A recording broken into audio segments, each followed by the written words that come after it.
Mesdames et messieurs, bonjour et bienvenue à vous dans cette nouvelle édition de votre journal de 15 heures. Dont voici les principaux faits. Le président de la République, accompagné de la première dame, a participé donc aujourd'hui au vernissage de l'artiste peintre djiboutien Rifri Abdelkader Bamahrema. Et la Corée du Nord qualifie donc d'actes de guerre les sanctions votées par l'Organisation des Nations Unies. Merci à vous de nous rejoindre. Le président de la République, Ismaël Omar Guelleh, accompagné de la première dame, Mme Khadra Mohamed Haïd, a honoré aujourd'hui de sa présence la 5e exposition en vente de l'artiste peintre djiboutien Rifri Abdelkader Bamahrema, ancien ministre de la Jeunesse et des Sports, du Commerce, mais également de la Communication et de la Culture. Les membres du gouvernement, dont le Premier ministre Abdelkader Kamel Mohamed et le ministre de la Culture, Oumin Hassan Barré, des parlementaires, des diplomates et des personnalités issues du milieu artistique et intellectuel de Djibouti, ainsi qu'un public venu nombreux ont pris part à ce vernissage de l'artiste peintre Rifri Abdelkader Bamahrema. N'est-ce pas, Asma? Oui, Ahmed, au cours de ce 5e vernissage qui a eu lieu au Palais du Peuple, l'artiste peintre a présenté au public une vingtaine de toiles de sa création, chacune d'elles donc évoquant un thème différent, dont la préservation de la paix, le mouvement tectonique des plaques terrestres, le rift d'Assal et les risques sismiques. Le bois utilisé comme ustensile de cuisine, la volonté alors de Djibouti d'assurer la transition énergétique et de passer aux énergies vertes, des idées donc traduites, somme toute, en tableaux expressifs et aux couleurs vives. L'artiste Rifri Abdelkader Bamahrema est donc à son 5e vernissage. Il avait également exposé hors du pays, aux Émirats Arabes Unis notamment. L'artiste donc profite des fêtes de fin d'année pour proposer ces toiles qui peuvent s'offrir. La célébration du 40e anniversaire de l'indépendance de notre pays a également permis à l'artiste peintre de se mettre en valeur et en lumière. Ses œuvres enrichissant le patrimoine culturel du pays, d'autant qu'il a été donc, on le rappelle, ministre de la Culture et que plusieurs projets touchant ce domaine ont été lancés. Il s'agit entre autres de la pose de la première pierre de la future Bibliothèque nationale, de la construction du futur musée de Djibouti. L'on a alors commémoré récemment la journée nationale de l'artiste. Ces quelques événements, Ahmed, ont fait de l'année 2017 qui tire à sa fin une année exceptionnelle sur le plan artistique et culturel. Merci Asma. Comme on a pu le voir donc il y a quelques instants à son arrivée donc au Palais du Peuple, le président Guelleh et la première dame, Mme Khadra Mohamed Haïd, ont été donc accueillis par le Premier ministre Abdelkader Kamel Mohamed, le ministre de la Culture Oumin Hassan Barré, et par l'artiste peintre lui-même Rifri Abdelkader Bamahrema. Des bouquets de fleurs donc ont été offerts au président et à la première dame. Par la suite, l'artiste peintre Rifri Abdelkader a expliqué donc au chef de l'État et à la première dame le contenu de ces toiles et ses ressentis. Certaines des toiles exposées reflètent les paysages de la République de Djibouti, alors que d'autres évoquent les conditions de vie dans notre pays.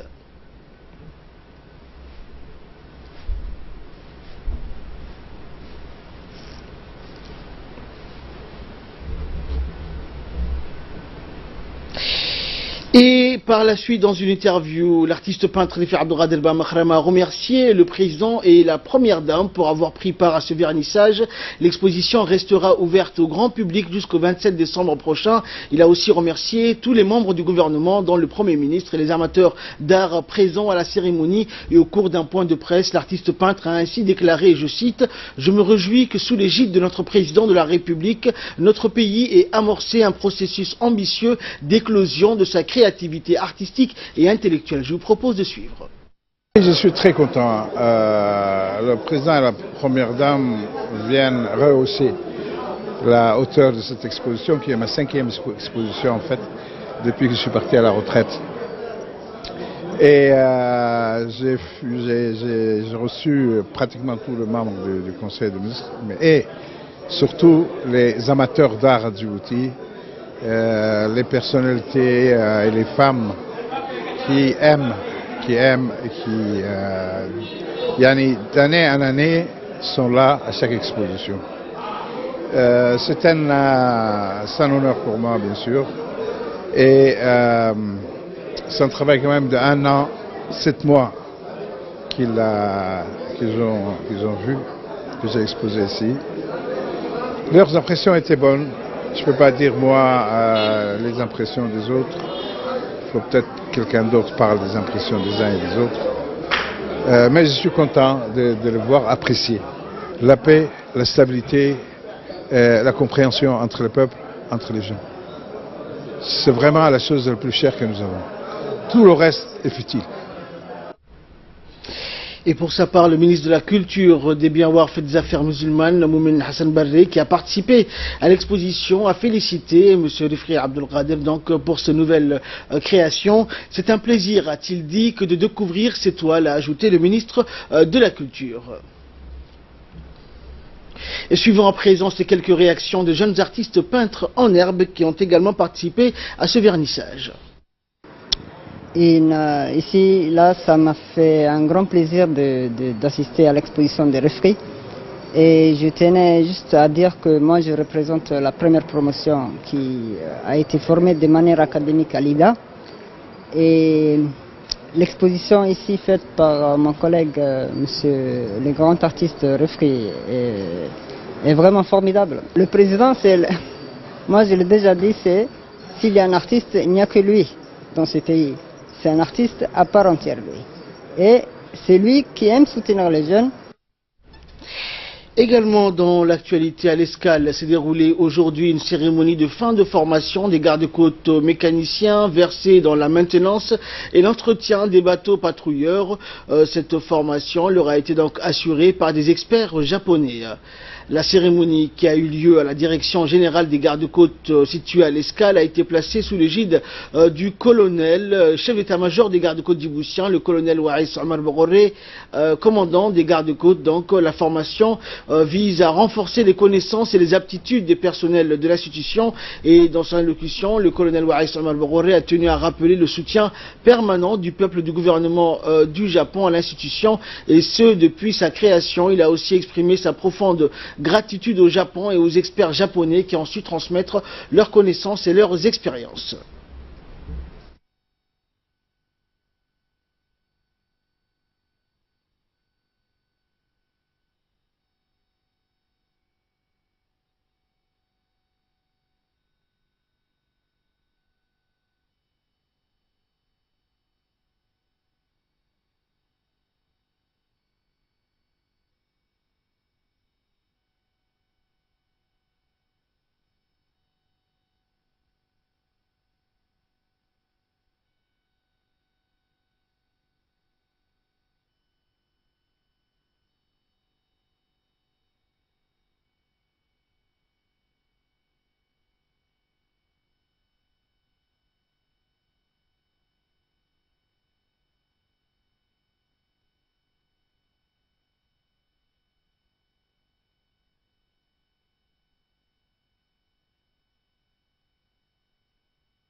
Également dans l'actualité nationale toujours, le centre de développement communautaire du quartier 3 a abrité donc vendredi dernier un atelier de sensibilisation des jeunes par le comité national chargé des préparatifs du dialogue national jeunesse donc au chef de l'État.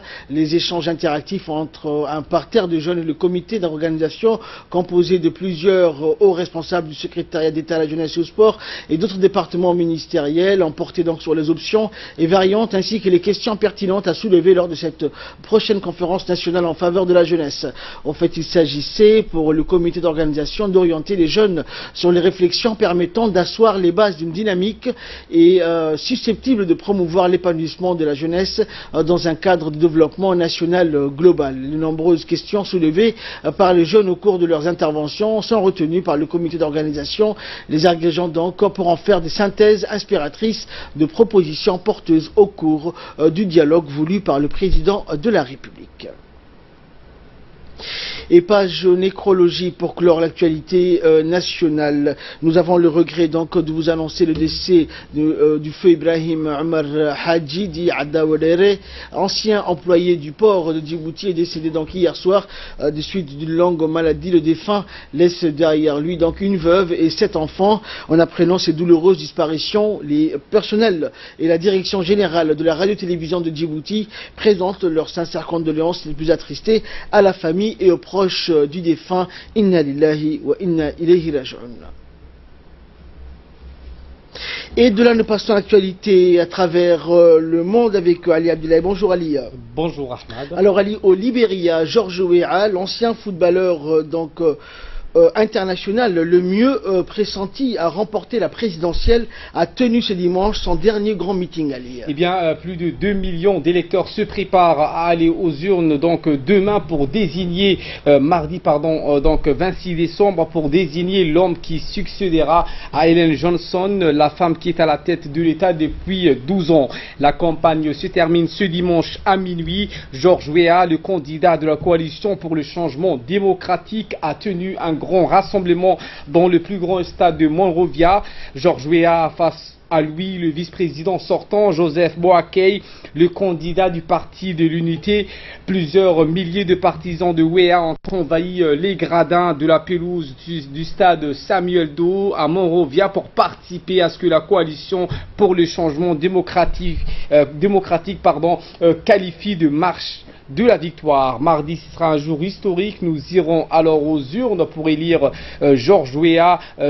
Mais George Weah n'hésite pas à jouer la carte du nationalisme. Samedi, il a déclaré qu'il était temps de remettre donc le pouvoir à des vrais Libériens, insinuant que son adversaire Joseph Boakai ne l'était pas. Sa remarque tranche donc avec ce slogan rassembleur pendant que la campagne pour ce second tour, One People, c'est-à-dire un seul peuple. Et concernant la Corée du Nord, Ali, Pyongyang a qualifié d'acte de guerre les dernières sanctions votées par les Nations Unies. Eh bien, un acte de guerre, vous l'avez dit, c'est ainsi que la Corée du Nord a qualifié ce dimanche 24 décembre les nouvelles sanctions votées vendredi par le Conseil de sécurité de l'Organisation des Nations Unies contre ses programmes nucléaires et balistiques. Le Conseil de sécurité de l'ONU a durci vendredi les sanctions contre la Corée du Nord par un vote unanime sur une résolution américaine en s'attaquant au pétrole et à la question des travailleurs nord-coréens à l'étranger. Il s'agit du 9e train de sanctions onusiennes particulièrement drastiques contre Pyongyang. Les 3 derniers ont été adoptés cette année sous l'impulsion des États-Unis après des essais de missiles et un test nucléaire mené par la Corée du Nord. La Corée du Nord justifie donc la poursuite de ces programmes militaires pourtant donc interdits par l'ONU par la menace que font selon elle planer les États-Unis sur son existence même. Merci Ali pour toutes ces précisions. Merci à vous de nous avoir suivis. C'est la fin de ce journal.